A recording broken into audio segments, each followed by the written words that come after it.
Ladies and gentlemen, it is my hope and prayer that this video is actually going to find you guys in good health. Personally, I am fine. I'm actually headed to Seme right now after this for the funeral of Mary Abila, one of our cousins who perished during that tragic road accident which claimed 8 members of our family. And maybe you could also let me know where you're watching this particular video from. Ladies and gentlemen, Raila Odinga yesterday landed in Kilifi County, and he was received by the governor for Kilifi himself, Gideon Mungaro, and one of his key allies, the young Fikirini Jacobs. And because in politics nothing happens out of mere coincidence, I want us to look at Raila Odinga's mission in Kilifi, because the timing and the way he was received tells us a lot. Let me just read for you what the governor for Kilifi posted after receiving Raila Odinga. This is what he posted. Received Azimio and ODM party leader Raila Odinga. Karibu Kilifi Baba. We are well guided by your wise counsel. And he's sharing videos here of Raila Odinga in that chartered plane. And you can see Raila and Mungaro and Fikirini Jacobs walking there. You can check that tweet on Gideon Mungaro's official Twitter handle. And for those who've been on this channel, there is a point I suggested that Raila Odinga should actually consider having Gideon Mungaro playing a key role in ODM, especially in the entire coastal region. Because if you look at Abdul Samad Nasir, he wants to be both sides. In politics, that cannot happen. Gideon Mungaro was facing a petition. I don't know whether that has ended. Even without that, Gideon Mungaro knows so well that in 2027, Aisha Juma is going to come back on UDA party. If not, they are going to bring someone. So for me, Gideon Mungaro would serve Raila Odinga's interest at the cost more than any other person. But what was Raila Odinga's mission in Kilifi? I want us to do that. Before we do that, for those who are watching this channel for the first time, please take a second or two, click that subscribe button so that next time we produce a video like this, YouTube will automatically notify you. And to the subscribers, I want to continue thanking you guys for your continued support, because without that support, this channel cannot be where it is. Now let us get back to the main issue and agree that Kilifi County is the ODM home number 1. And in 2017, for example, Kilifi County was the only county in the entire republic which voted for ODM from MCA, women rep, MP, Senate, governor, all the 5 seats in Kilifi, the only county. Even Homa Bay, even Sia never achieved that feat. In 2022, William Ruto focused on Kilifi, and he did something. He sponsored Amos Kingi, and Amos Kingi fell out of ODM party. And I did explain during those times that the reason Amos Kingi left ODM party was because of Ali Hassan Joho. Kingi wanted to be the coastal kingpin because he believes very strongly that his senior most, having been a member of parliament, having been a minister, and having served as a governor for 2 terms, and he also believed that he comes from the Mijikenda, unlike Joho, who is kind of an Arab. So he felt that entitlement.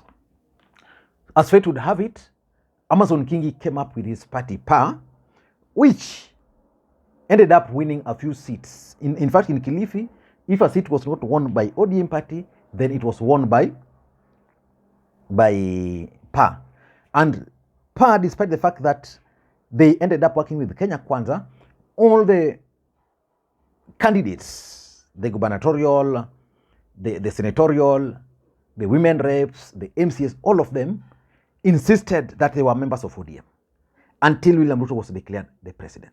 So which means equations have now changed. PA is currently viewed as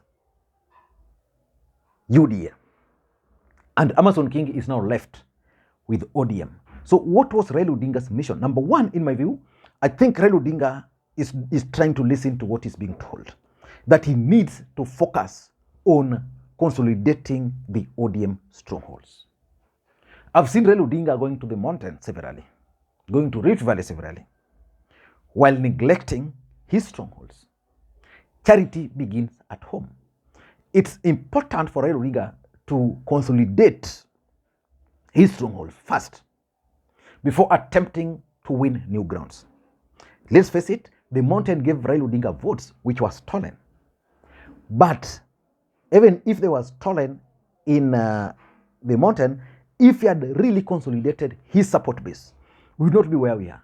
If you look at the outcome of the last general election, Kilifi County, Coastal Region, Mombasa, you talk of Taita Taveta, Tana River, they gave Raila Odinga votes, but the turnout was low. William Ruto, they signed them like that. And of course, William Ruto also sold the issue of the port to the people of Mombasa, so which made them a bit of undecided. So you could explain that probably that's why most of them did not turn up to vote.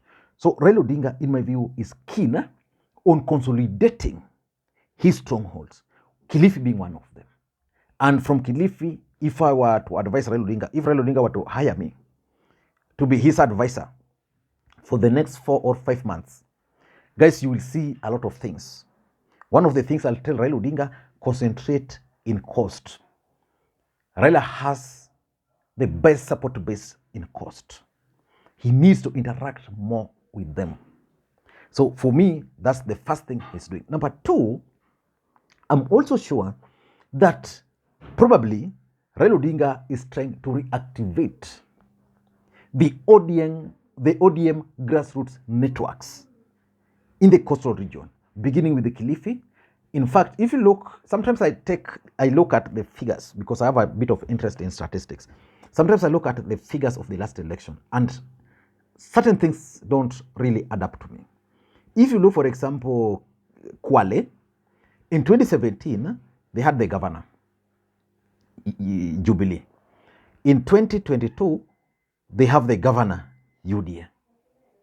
But if you look at the presidential votes, Kwale, for example, probably is the highest, give Raila Odinga the highest percentage of votes.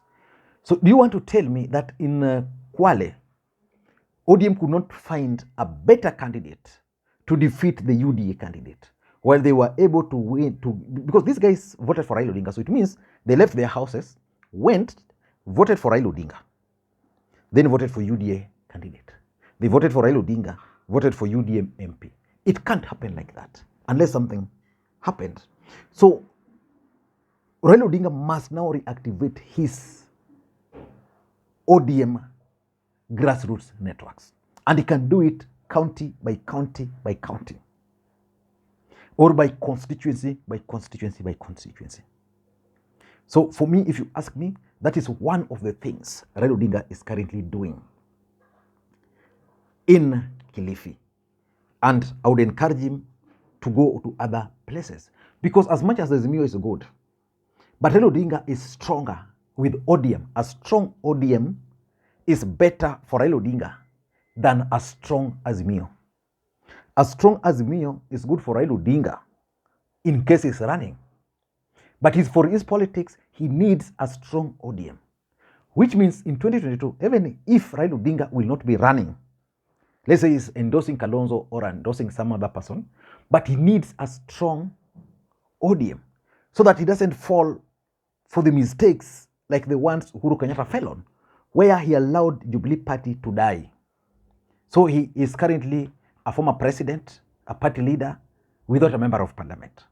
So Raila needs to reactivate the ODM networks. Number 3, there is a by-election, I think, in Magarini. The election of the member of parliament there, Harrison Kombo, I think was nullified, but I think he's still holding on to some small court technicality. And being Kilifi and being the home county, the home constituency of Amos Kingi, I think William Ruto would want his government to flex their muscles in that particular by-election. The loser is not going to be Raila Odinga. In this case, Gideon Mungaro. So I want to assume in my view, that Gideon Mungaro is meeting Raila Odinga over this impending Magarini by-election. If you want to understand why Kingi is keen on this, when Kingi wanted to run for the member of parliament, the first constituency he identified was where he comes from. Raila Odinga funded his campaigns in that constituency, and he defeated Harrison Kombo in that constituency. When Raila Odinga wanted to punish him, he brought that Harrison Kombo and he defeated Amos Kingi. So Kingi now is the Speaker of the National Assembly.